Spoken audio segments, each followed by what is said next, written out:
ओम शांति।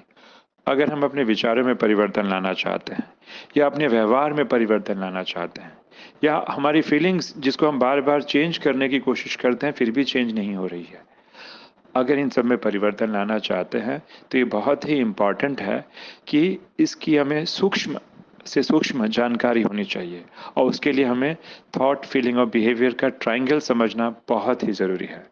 सामने हम चित्र में देख रहे हैं कि थॉट्स, फीलिंग और बिहेवियर, इनका आपस में बहुत गहरा संबंध है। जिसे अगर हिंदी में कहें कि विचार, भावनाएं और व्यवहार एक दूसरों के साथ जुड़ी हुई हैं, क्योंकि जिस प्रकार के हम विचार करते हैं उसी प्रकार की भावनाएं निर्मित होती हैं और जिस प्रकार की अगर भावनाएं निर्मित होंगी उसी प्रकार से हमारा व्यवहार भी प्रभावित होता है। एग्जाम्पल के तौर पे अगर मान लीजिए कि मेरे मन में विचार आ रहा है कि मैं बहुत ही शक्तिशाली इंसान हूँ, इस पूरे ब्रह्मांड का मैं सबसे शक्तिशाली इंसान हूँ, अगर बार बार रिपीट किया जाए ये विचार, तो किस प्रकार की फीलिंग्स क्रिएट होंगी? हम बहुत ही मोटिवेटेड फील करेंगे, हम बहुत ही शक्तिशाली फील करेंगे और फिर अगर हम कर्म क्षेत्र में निकलेंगे तो हमारा व्यवहार या बिहेवियर कैसे दिखाई देगा। और ये भी देखा गया है कि जिस प्रकार का व्यवहार होता है, बिहेवियर होता है, उसी प्रकार के विचार भी मन में उत्पन्न होते हैं।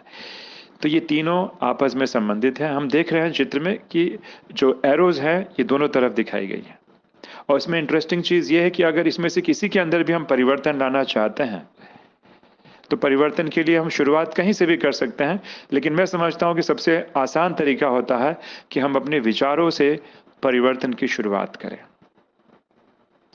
दूसरा उदाहरण अगर मैं दूं, अगर मान लीजिए कि हमारे मन में बार बार यही विचार आता है कि मैं तो वर्थलेस हूँ, मैं बेकार हूँ, किसी काम का नहीं हूँ, हाँ मेरे से तो कुछ हो ही नहीं सकता। अगर बार बार उसी प्रकार के विचार करेंगे तो कुछ देर के बाद कैसी फीलिंग्स या इमोशंस या मूड जनरेट होगा?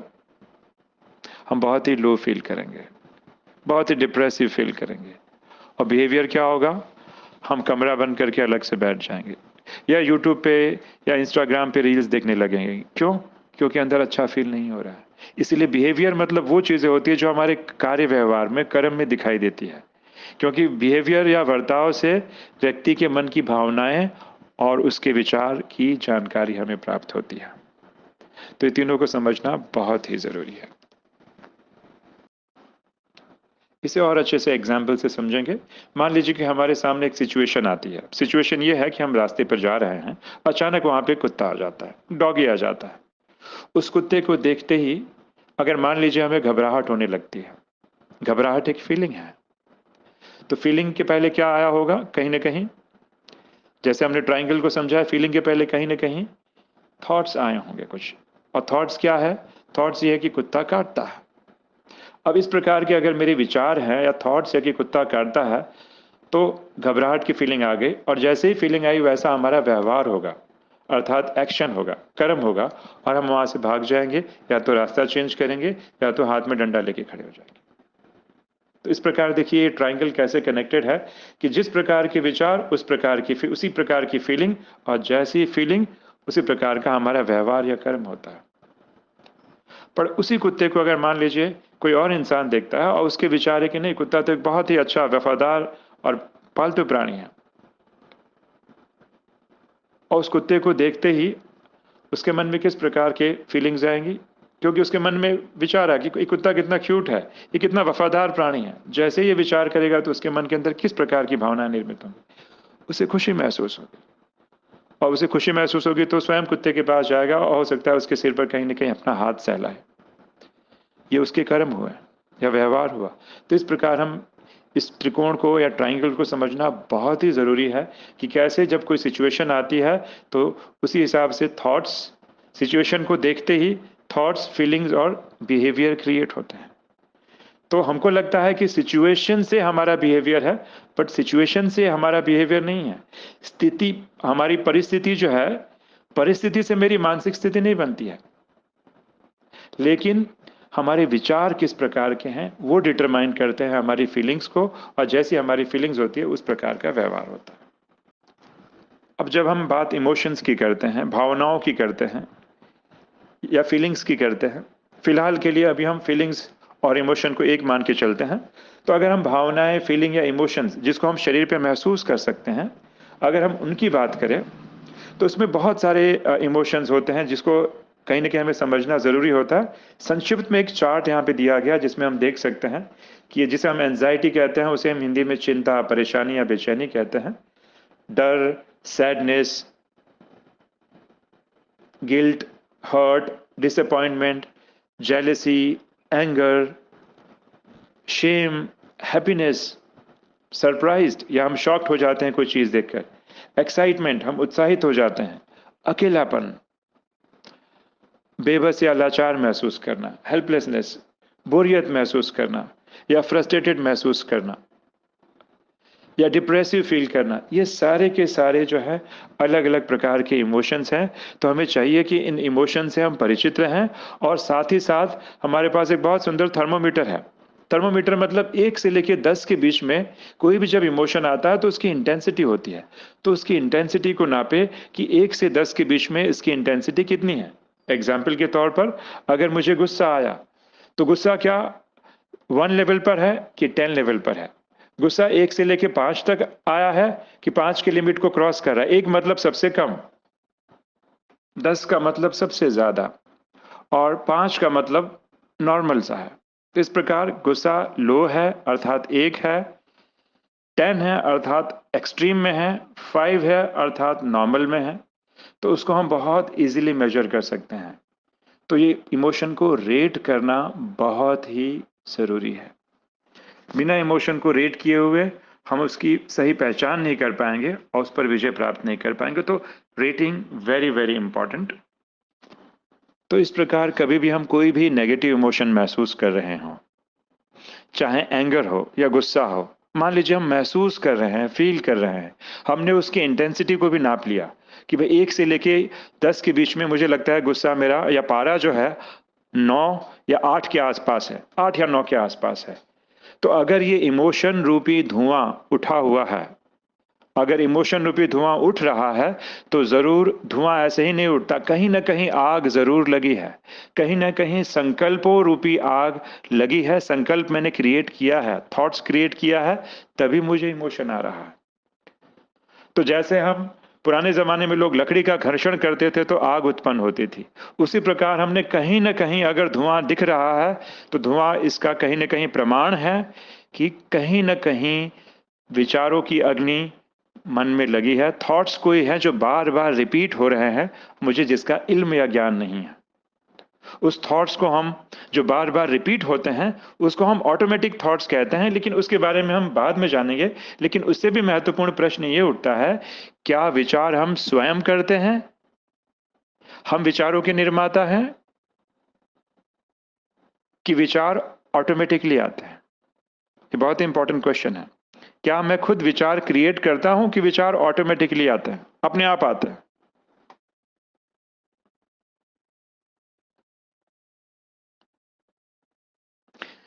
तो हम पाएंगे कि वास्तव में दोनों बातें सत्य हैं। कुछ बातें ऐसी, कुछ विचार ऐसे होते हैं कि जो अपने आप आते हैं, हम कोशिश नहीं करते हैं लेकिन अपने आप आ जाते हैं। हम ब्रश करते रहते हैं लेकिन बैकग्राउंड में हमारी प्लानिंग चलती रहती है। मैं कर रहा हूं ब्रश लेकिन प्लानिंग चल रहा है, हमें ज्ञान भी नहीं है इसका। अनकॉन्शियसली वो विचार चलते रहते हैं जिसे हम ऑटोमेटिक थॉट्स भी कहते हैं। और कुछ विचार ऐसे होते हैं जो सोच समझ कर किए जाते हैं। मान लीजिए मुझे प्लानिंग करना है तो मुझे विचार लाना पड़ेगा। तो दोनों बातें सही हैं। कभी कभी हम विचार निर्माण भी करते हैं और कुछ विचार ऑटोमेटिकली हमारे मन में अपने आप चलते रहते हैं। जैसे उदाहरण के तौर पर अगर हम सामने देखें कि अगर मान लीजिए मैं कहीं ना कहीं काम कर रहा हूं, कंप्यूटर पर बैठकर काम कर रहा हूं और फिर भी मैंने खाना खा रहा हूं और बैकग्राउंड में कुछ और थॉट चल रहे हैं जिसका मुझे ज्ञान भी नहीं है कि बैकग्राउंड में क्या चल रहा है, ऑटो पायलट मोड पे है। ठीक वैसे ही हम ड्राइविंग कर रहे हैं और ड्राइविंग अपने आप कर रहे हैं, लेकिन बैकग्राउंड में कुछ ना कुछ कन्वर्सेशन चालू है। स्नान कर रहे हैं, स्नान करने के समय हमें स्नान करना चाहिए था लेकिन फिर भी बैकग्राउंड में प्लानिंग चालू है, ऑटोमेटिक थॉट्स आ रहे हैं। तो इसे हम ऑटोमेटिक थॉट्स कहते हैं जो अपने आप चलते रहते हैं। लेकिन प्रश्न ये है कि ये ऑटोमेटिक थॉट्स क्या अपने आप चलते हैं कि इसके निर्माता भी हम हैं? तो आप पाएंगे कि कोई भी थॉट्स को अगर बार बार रिपीट कर दिया जाए, किसी विचार को बार बार रिपीट कर दिया जाता है, ब्रेन में न्यूरल पाथवे बन जाता है, ब्रेन में एक रास्ता बन जाता है, और कुछ टाइम के बाद हमें मेहनत नहीं करना पड़ता है, वह विचार अपने आप आते हैं। उस विचार में जितने गहरे इमोशन होते हैं वह ऑटोमेटिकली आते हैं। ठीक वैसे ही हमने देखा होगा, कई बार कोई गीत हमें बहुत पसंद आ जाता है, गाना बहुत पसंद आ जाता है, तो भले हम वो गाना सुबह बजा था, लेकिन पूरे दिन बैकग्राउंड में वो गाना चलते रहता है, ऐसे लगता है कि मन में एक रिकॉर्डिंग मशीन है, ऑटोमेटिकली वो आते रहते हैं विचार। तो इसे ऑटोमेटिक थॉट्स कहते हैं। अगर कोई चीज़ हमें बहुत पसंद आ गई, उसे हमने बार बार रिपीट कर लिया, तो आगे हमें मेहनत नहीं करना पड़ता, वह अपने आप ही आते हैं। ये होता है ऑटोमेटिक थॉट। लेकिन ऑटोमेटिक थॉट के भी रचयिता, क्रिएटर, हम स्वयं हैं। भले अभी वो ऑटोमेटिक मोड में आ चुका है, लेकिन ऑटोमेटिक मोड में आने के पहले हमने उसको कॉन्शियसली, सचेत होकर उसका निर्माण किया था। तो विचार चाहे हम जानबूझ के क्रिएट करें, चाहे ऑटोमेटिकली करें, दोनों केसेस में निर्माता या रचयिता हम स्वयं हैं। ये हमारी रिस्पॉन्सिबिलिटी है। ये क्यों बताया जा रहा है? क्योंकि कई बार क्या होता है, हमें कुछ ना कुछ बुरा फील होता है, किसी के व्यवहार से हमें बहुत गुस्सा आता है, बुरा फील होता है, तो हमको लगता है कि मेरी जो फीलिंग आ रही है उसका जवाबदार सामने वाला है। सामने वाला हो ही नहीं सकता। सामने वाला तो एक ट्रिगर है, लेकिन उस ट्रिगर को देखकर विचार मैंने क्रिएट किया है, और क्योंकि मैंने बार बार विचार क्रिएट किया है, इसलिए मुझे बहुत ही बुरा फील होता है, मेरा पूरा मूड ऑफ हो चुका है। तो अगर मेरा मूड ऑफ हो चुका है, तो इसका रिस्पॉन्सिबिलिटी सामने वाले की नहीं है। जब अगर मैं खुद विचार का क्रिएटर हूं, अगर मैं ही अपने विचार को क्रिएट करता हूं, तो जैसे विचार करेंगे वैसे फीलिंग आती है। तो इसका मतलब अगर अपनी फीलिंग को हम बदलना चाहते हैं, तो फीलिंग को चेंज करने के लिए सामने वाले का बदलना जरूरी नहीं है। फीलिंग को चेंज करने के लिए हमें स्वयं अपने संकल्पों को चेंज करना होगा। अगर हम अपने संकल्पों को चेंज करेंगे, हमारी फीलिंग अपने आप बदल जाएगी। हम सामने वाले की गारंटी नहीं ले सकते कि हमारे उसके साथ क्या कर्मों का हिसाब किताब है। हो सकता है वो आजीवन ना बदले, तब हम क्या करेंगे? और पूरी ईश्वरीय ज्ञान और शिक्षा हमें जो दी जा रही है, भगवान का जो भी ईश्वरीय ज्ञान दिया जा रहा है, उसका पर्पस ही सामने वाले को बदलने के लिए नहीं, सबसे पहले स्वयं को बदलने के लिए है। स्वयं के विचारों को चेंज करने की आवश्यकता है। ये बहुत ही महत्वपूर्ण है। तो हमारी फीलिंग की रिस्पॉन्सिबिलिटी भी हम स्वयं ही हमें उठानी होगी, सामने वाला नहीं। परिस्थिति मेरी मनोस्थिति का कारण नहीं है। परिस्थिति मात्र एक ट्रिगर है, एक उत्प्रेरणा है, लेकिन मैंने स्वयं अपनी मनोस्थिति को निर्माण किया है। उस मेरे विचार उसके निर्माता है। इसलिए हमें कहीं ना कहीं थॉट्स वाली रिस्पॉन्सिबिलिटी, विचारों की रिस्पॉन्सिबिलिटी और इमोशनल रिस्पॉन्सिबिलिटी भी उठानी होगी। जैसे हमने पिछला एग्जाम्पल देखा था कि अगर मेरे सामने एक कुत्ता या डॉगी आ जाता है, तो डॉग या कुत्ते को देखते ही मुझे अगर घबराहट होने लगती है, मेरी मनोस्थिति घबराहट वाली हो जाती है, तो क्या मेरी मनोस्थिति या मेरी घबराहट का कारण कुत्ता है, या उस कुत्ते के प्रति जो मैंने मन में कहीं ना कहीं बिलीफ या मान्यताएं बना के रखी है वो है? कुत्ता एक परिस्थिति है और घबराहट मेरी मनोस्थिति है। तो मेरी मनोस्थिति का कारण क्या परिस्थिति है, या मेरी कुत्ते के प्रति जो मान्यता है वह उसका मूल कारण है?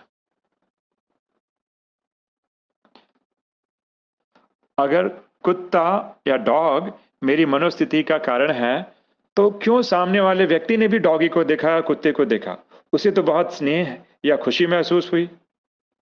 अगर डॉगी ही कारण है हमारे घबराहट की मनोस्थिति का, तो सामने वाले व्यक्ति को क्यों घबराहट महसूस नहीं हुई, उसे क्यों और प्यार, करुणा और इतना खुशी महसूस हुई कि उसने कुत्ते के सिर पर हाथ सहलाया? तो कभी भी परिस्थिति हमारी मनोस्थिति का कारण नहीं होती है। परिस्थिति कहीं ना कहीं एक ट्रिगर का काम करती है, ये निश्चित है। लेकिन वो ट्रिगर के कारण मेरी मनोअवस्था हुई, ऐसे नहीं है। मेरी मनोअवस्था या फीलिंग्स या इमोशंस का कारण है मेरे विचार या मेरी मान्यताएं उस परिस्थिति को लेकर। तो आज के बाद हम ध्यान रखेंगे कि कभी भी अगर हमारी मनोस्थिति बिगड़ी है, तो उसका जवाबदार हम परिस्थिति को नहीं देंगे। उसका जवाबदारी हमें स्वयं लेनी पड़ेगी कि उस परिस्थिति के प्रति मेरे मनोविचार, मेरी मान्यताएं क्या है। उस परिस्थिति के प्रति मेरे कोर बिलीफ क्या है, तो मेरे स्वयं का दृष्टिकोण, बिलीफ या विचार क्या है, वो मेरी मनोस्थिति का कारण है।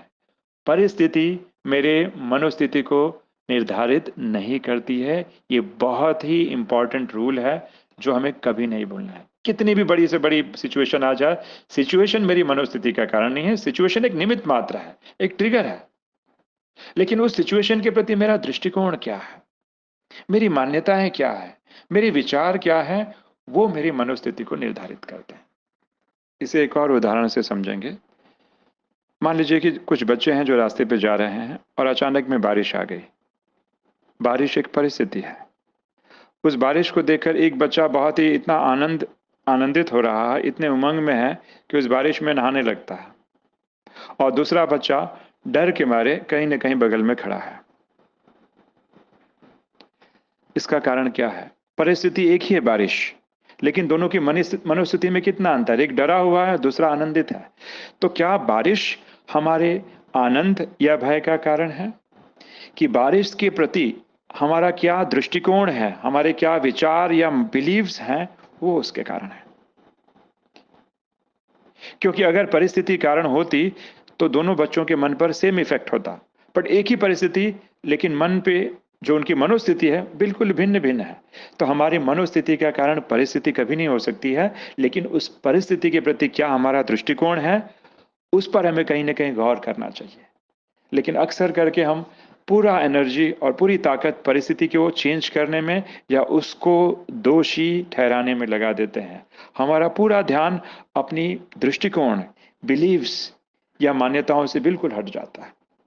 तो ये नियम को हमेशा हम याद रखेंगे कि परिस्थिति या स्वस्थिति का कारण या मनोस्थिति का कारण परिस्थिति नहीं, लेकिन हमारा दृष्टिकोण, हमारी मान्यताएं या हमारे बिलीव्स हैं। एक और महत्वपूर्ण बात जो हमें समझना होगा, ऐसे तो बहुत सारे विचार मन में आते हैं, पूरे दिन हम व्यर्थ विचार में भी रहते हैं, जिसे मैं कहता हूं व्यर्थ संकल्प अवस्था में हम रहते हैं। पर कई बार हमारा इमोशन हावी हो जाता है, कई बार हमें एक्सट्रीम गुस्सा आ जाता है। तो जब भी एक्सट्रीम गुस्सा या नेगेटिव इमोशन आ जाए तो हमें चेक करना चाहिए, कोई ना कोई विचार या संकल्प आया होगा, तभी तो गुस्सा आया होगा। उन विचारों में से भी बहुत सारे विचार होंगे, बहुत सारे थॉट्स होंगे, लेकिन उन बहुत सारे थॉट्स में से एक थॉट्स ऐसा होगा जो बार बार रिपीट होता होगा, जो बहुत थोड़ी देर के लिए आएगा और तुरंत चला जाएगा, फिर थोड़ी देर के लिए आएगा, फिर चला जाएगा, मतलब बार बार रिपीट होता होगा, बहुत ही छोटा होगा, संक्षिप्त होगा। ऐसे विचारों को हम ऑटोमेटिक नेगेटिव थॉट्स कहते हैं। उदाहरण के लिए, अगर किसी ने हमारे साथ अच्छा व्यवहार नहीं किया तो हमारे मन में क्या विचार आएंगे? ऐसे तो बहुत सारे विचार होंगे, लेकिन एक विचार बार बार आ रहा है कि वह ऐसे कैसे कर सकता है, वह ऐसे कैसे कर सकता है, वह ऐसे कैसे कर सकता है। फिर हम शांत हो जाते हैं, फिर थोड़ी देर के बाद वही विचार, वह ऐसे कैसे कर सकता है, वह ऐसे कैसे कर सकता है। तो ये क्या हुआ? वह ऐसे कैसे कर सकता है, ये ऑटोमेटिक नेगेटिव थॉट हुआ। ये शब्दों के रूप में भी हो सकते हैं, इनर डायलॉग के फॉर्म में भी हो सकते हैं, या मेंटल इमेजेस या सीन के फॉर्म में भी हो सकते हैं। कई बार हम कहते हैं कि मेरे दिमाग में वही सीन बार बार आ रहा है। सीन बार बार आ रहा है मतलब ये ऑटोमेटिक नेगेटिव थॉट है। थॉट मतलब केवल ये थॉट नहीं होगा, ये दृश्य के फॉर्म में, मेंटल इमेजेस या सीन के फॉर्म में भी आ सकता है। हम बार बार भुलाने की कोशिश करेंगे। मान लीजिए किसी ने हमारा इंसल्ट या अपमान किया होगा, बार बार वो अपमान वाला सीन रिपीट हो रहा है, इसे हम ऑटोमेटिक नेगेटिव थॉट कहेंगे, भले दृश्य के रूप में हो चाहे शब्दों के रूप में हो। तो आज के बाद हम हमेशा याद रखेंगे, कभी भी हमारा इमोशन हाई हो तो ये निश्चित है उसके पीछे कोई ना कोई ऑटोमेटिक नेगेटिव थॉट काम कर रहा है। अगर इमोशन है तो ऑटोमेटिक थॉट है ही है, या अगर ऑटोमेटिक थॉट है तो इसका मतलब इमोशन होने वाला ही है, क्योंकि ऑटोमेटिक थॉट और इमोशन का बहुत गहरा संबंध है। जहां इमोशन है वहां ऑटोमेटिक थॉट है, जहां ऑटोमेटिक थॉट है वहां इमोशन है। दोनों का आपस में बहुत गहरा संबंध है। लेकिन प्रश्न उठता है कि आखिर ये ऑटोमेटिक थॉट्स भी क्यों आते हैं, इसका मूल कारण क्या है? तो सामने हम देख रहे हैं कि जब भी कोई सिचुएशन आती है तो सिचुएशन के कारण कहीं ना कहीं हमने कोई कोर बिलीफ या मान्यताओं को पकड़ के रखा होता है, और अगर हमने मान्यताओं को पकड़ के रखा है तो ऑटोमेटिक थॉट्स आएंगे ही आएंगे, और ऑटोमेटिक थॉट्स आएंगे तो इमोशन भी जनरेट होगा। तो आप सामने देख पा रहे हैं ऑटोमेटिक थॉट्स का उद्गम स्रोत वो कौन सी गहराई से उपज रहा है, वह है मूल मान्यता या कोर बिलीफ। अगर हम हमारे कोर बिलीफ को हमने बहुत जोर से पकड़ के रखा है, जितने जोर से पकड़ के रखेंगे ऑटोमेटिक थॉट्स भी उतने ही जोर से आएंगे और इमोशन भी उतना ही प्रबल होगा। अगर हमने कोर बिलीफ को बहुत कम पकड़ के रखा है, ऑटोमेटिक थॉट्स भी कम होंगे और इमोशन भी कम मात्रा में जनरेट होगा। ये एक नियम है। कोर बिलीफ की अगर हम बात करें, मूल मान्यताओं की बात करें, तो उसमें और भी बहुत सारी चीजें आती हैं। एटीट्यूड्स भी आते हैं। क्या हमने नियम या रूल बना के रखा है, क्या हमने एजम्पशंस या परिकल्पनाएं बना के रखी हैं, वो भी कहीं ना कहीं कोर बिलीफ में आ जाते हैं। इसे एक हम एग्जाम्पल के साथ समझेंगे। मान लीजिए कि अचानक में हमें कहा गया कि हमें एक प्रेजेंटेशन देना है मैनेजमेंट कमेटी के सामने। ये हुई हमारी सिचुएशन या परिस्थिति। तो सिचुएशन या परिस्थिति आते ही क्या हुआ, थॉट्स और फीलिंग आएंगे। तो फीलिंग्स क्या आई, फीलिंग मुझे एंजाइटी होने लगी और बिहेवियर क्या हुआ, मैं उसे अवॉइड करने लगा। तो ये फीलिंग बार बार आ रही है, उसके पीछे कारण क्या है, जैसे हमने समझा था कहीं ना कहीं थॉट्स हैं, और थॉट्स में भी ऑटोमेटिक थॉट्स हैं। बहुत सारे विचार होंगे बट कि शायद पता नहीं प्रेजेंटेशन में अच्छे से दे पाऊं और ना दे पाऊं। अगर मान लीजिए मैं ना भी दे पाया या ना भी दे पाई, तो क्या हुआ, लोग मुझ पर हंसेंगे। तो उसमें से एक विचार बार बार आ रहा है, ऑटोमेटिक थॉट्स आ रहा है कि लोग मुझ पर हंसेंगे, लोग मुझ पर हंसेंगे, लोग मुझ पर हंसेंगे। ये ऑटोमेटिक थॉट है, और जितना ज्यादा थॉट आ रहा है उतनी ज्यादा मुझे घबराहट हो रही है। लेकिन इस ऑटोमेटिक थॉट का कारण क्या है? इस ऑटोमेटिक थॉट का कारण कहीं ना कहीं हमारे अंतर मन या सबकॉन्शियस में एक कोर बिलीफ, कुछ रूल्स और कुछ मान्यताएं हमने पकड़ के रखी है। उसमें से एक मान्यता ये हो सकती है एग्जाम्पल के तौर पर, कि सभी मुझसे प्यार करने चाहिए, पीपल शुड लव मी। और प्यार करने के लिए क्या होना चाहिए, मुझे हर चीज परफेक्ट होना चाहिए, हर चीज परफेक्टली करना है, तभी लोग मुझे प्यार करेंगे। तो ये मेरा रूल है कि लोग तभी मुझे प्यार करेंगे जब मैं हर काम परफेक्टली करूंगा। तो क्या यह आवश्यक है कि लोग हमें तभी प्यार करेंगे जब हम सारा काम परफेक्टली करेंगे? यह आवश्यक नहीं है। और क्या यह भी आवश्यक है कि सभी लोग मुझे प्यार करने चाहिए? कुछ लोग मुझे प्यार नहीं भी करेंगे। तो सार यह है कि कहीं ना कहीं हमने कोर बिलीफ को पकड़ के रखा है। ये कोर बिलीफ का कारण क्या होता है, हमारे पास्ट के एक्सपीरियंसेस। ये हमने जो रूल बनाया है उसका कारण क्या है, कहीं ना कहीं हमारे पास्ट के एक्सपीरियंसेस, कई बार हमारे पास्ट लाइफ भी हो सकती है। तो ये हमारे पास्ट के या बचपन के एक्सपीरियंसेस, जब मैं 5 या 6 साल का था, मैंने काम परफेक्ट नहीं किया था और लोगों ने मुझे नकारा था, तो मेरे मन में ये बात घर कर गई। और आज में अगर मैं 30-40 साल का हो गया हूं, फिर भी मुझे भय बना रहता है कि लोग मुझे तभी प्यार करेंगे जब मैं सब काम परफेक्टली करूंगी। पर ये आवश्यक नहीं है। हम और ये भी आवश्यक नहीं कि हर बार हम हर काम परफेक्टली करेंगे, पॉसिबल नहीं है। हमारे कर्मों का हिसाब किताब भी हो सकता है। तो ये हमने रूल्स बना के रखा है जिसमें कोई लॉजिक नहीं है, पर हमने कोर मान्यता और रूल्स बिलीव्स को पकड़ के रखा होता है जोर से। जितनी जोर से पकड़ा होता है उतने जोर से ऑटोमेटिक थॉट्स कि लोग मेरे पे हंसेंगे, लोग मेरे पे हंसेंगे, लोग मेरे पे हंसेंगे, और उतना ज्यादा इमोशन जनरेट होगा। और बिहेवियर ये होगा कि मैं इतने घबरा जाऊंगी कि मैं प्रेजेंटेशन दे ही नहीं पाऊंगी, या वहां पे खड़े होते ही गला घुट जाएगा। इस प्रकार की चीजें होंगी। तो इस प्रकार देखिए कोर बिलीफ का बहुत ही इंपॉर्टेंट रोल है। तो इस प्रकार हमने थॉट्स, फीलिंग और बिहेवियर के ट्रायंगल को समझा। हमने ये भी समझा कि कैसे ये एक दूसरे के साथ संबंधित है। अगर किसी एक को चेंज करना है तो बाकी सब चेंज हो जाते हैं। हमने ये भी समझा कि कुछ थॉट्स ऑटोमेटिकली आते हैं और कुछ हम निर्माता हैं उसके, क्रिएट करते हैं। लेकिन दोनों ही केस में मूल निर्माता तो हम ही हैं। हमने ये भी समझा कि कोई भी सिचुएशन जब आती है उसका कारण वो सिचुएशन नहीं है, हमारी मनोस्थिति का कारण सिचुएशन नहीं है, परिस्थिति नहीं है, लेकिन हमारी बिलीफ या मान्यता उस परिस्थिति के ऊपर है, वो उस बातों को निश्चित करती है। हमने ऑटोमेटिक नेगेटिव थॉट्स के बारे में भी जाना, और ये भी जाना कि ऑटोमेटिक नेगेटिव थॉट्स आते हैं उसका मूल कारण क्या होता है, हमारे कोर बिलीफ, जिसमें हमारे एटीट्यूड्स, रूल्स, अजम्पशंस, ये सब सारी चीजें छिपी रहती हैं। तो हमें कहीं ना कहीं बजाय सिचुएशन को दोषी ठहराने के, हमें अपनी मूल मान्यताओं को उनके ऊपर काम करना चाहिए। हो सकता है उनका संबंध हमारे बचपन या पूर्व लाइफ से हो, या पास्ट एक्सपीरियंसेस से हो। तो इसके बारे में सचेत और सजग तभी रह पाएंगे जब बहुत ही सूक्ष्म तरीके से हम चेकिंग करेंगे। लेकिन अगर हम पूरी एनर्जी केवल सिचुएशन को चेंज करने में लगा देंगे कि सिचुएशन बदलेगी तब मेरी मनोअवस्था बदलेगी, तब मेरा मूड बदलेगा, तो परिवर्तन होना थोड़ा-सा डिफिकल्ट है।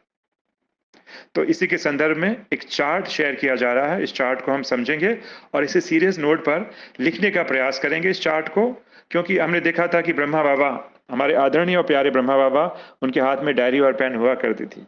वो भी अपना चार्ट मेंटेन करते थे, लेटर लिखा करते थे। तो हम भी इस चार्ट को बहुत अच्छी तरीके से भरेंगे। इस चार्ट के विषय को जो है बहुत अच्छे से यहाँ पे समझाया गया है।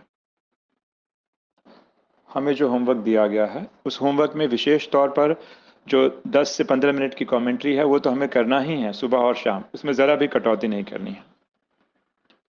लेकिन इसके अलावा ये चार्ट भी भरना है, जो बहुत ही ज़रूरी है। इसे हम दिन में 2 बार या 3 बार भी भर सकते हैं, जब भी टाइम मिले। ऐसे ना सोचें कि हम इस चार्ट को एंड में भरेंगे। सामने चार्ट को आप देख पा रहे हैं, जिसमें तारीख लिखी गई है, पहला कॉलम। दूसरा परिस्थिति या सिचुएशन है। तीसरा हमारा व्यवहार या बिहेवियर है। चौथा भावनाएं या इमोशंस हैं।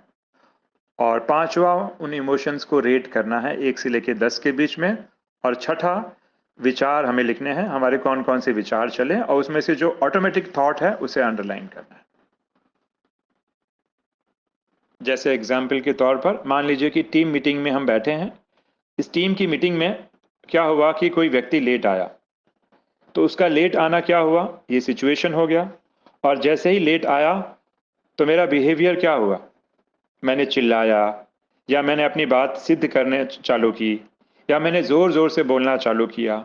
तो ये क्या हुआ, ये मेरा व्यवहार हुआ, जो मेरे कर्म में रिफ्लेक्ट हो रहा है। कई बार व्यवहार बॉडी लैंग्वेज के फॉर्म में भी रिफ्लेक्ट होता है, हमारे चेहरे के हाव भाव से भी रिफ्लेक्ट होता है। वो हमें एक एक करके नोट करना है। फिर ये हमें मालूम पड़ा कि भाई मेरा व्यवहार है, तो कहीं ना कहीं इमोशन भी चल रहा है बैकग्राउंड में। तो इमोशन कौन सा था, तो बहुत सारे इमोशन में से हमें आइडेंटिफाई करना है कि कौन सा इमोशन था। मुझे लग रहा है कि क्रोध था, तो हमने क्रोध लिखा। आवश्यक नहीं कि क्रोध हो, 2-3 और भी इमोशन हो सकते हैं। फ्रस्ट्रेशन भी हो सकता है, इरिटेशन भी हो सकता है। तो हम 2-3 भी इमोशन लिख सकते हैं। अच्छा, जो भी इमोशन था उसकी हम रेटिंग करेंगे। 1 से लेकर 10 के बीच में उसकी इंटेंसिटी क्या थी। 10 मतलब हाई, 1 मतलब लो, 5 मतलब नॉर्मल था। तो हम रेटिंग करेंगे बड़ी ईमानदारी के साथ। और लास्ट जो कॉलम है उसमें विचार लिखेंगे, कौन से विचार चल रहे थे, कि वो लेट क्यों आता है, कितना लापरवाह है, अपने आप को क्या समझता है, एटीट्यूड दिखाता है। और उसमें एक और विचार आ रहा है कि भला वो ऐसे कैसे कर सकता है, how can he do like this. तो वो कैसे ऐसा कर सकता है, ये विचार बार बार मुझे आ रहा है, मतलब ये मेरा ऑटोमेटिक थॉट हुआ। उसे लिखकर अंडरलाइन करना है। इस प्रकार हम इसको अंडरलाइन भी करेंगे। तो ये चार्ट ऐसे नहीं कि हम रात्रि को भरें, हम दिन के बीच में भी भर सकते हैं। हम चाहें तो अपने मोबाइल पे भी रख सकते हैं, टाइप करके रख सकते हैं, ताकि हमें सुविधाजनक हो। तो ऐसे कुछ चीज़ें हमें ध्यान में रखेंगे, तो ये चीज़ें आगे हमें बहुत हेल्प करेगी अपनी स्व चेकिंग में। ये चार्ट क्यों रखा जा रहा है, क्योंकि अभी से रखना चालू करेंगे तब हम अपने थॉट्स, फीलिंग और बिहेवियर पर काम कर पाएंगे। जो सूक्ष्म चेकिंग करते हैं, बाबा कहते हैं, मुरलियों में शब्द आता है कि जो चेकर होते हैं वही नई नई दुनिया के मेकर बन सकते हैं।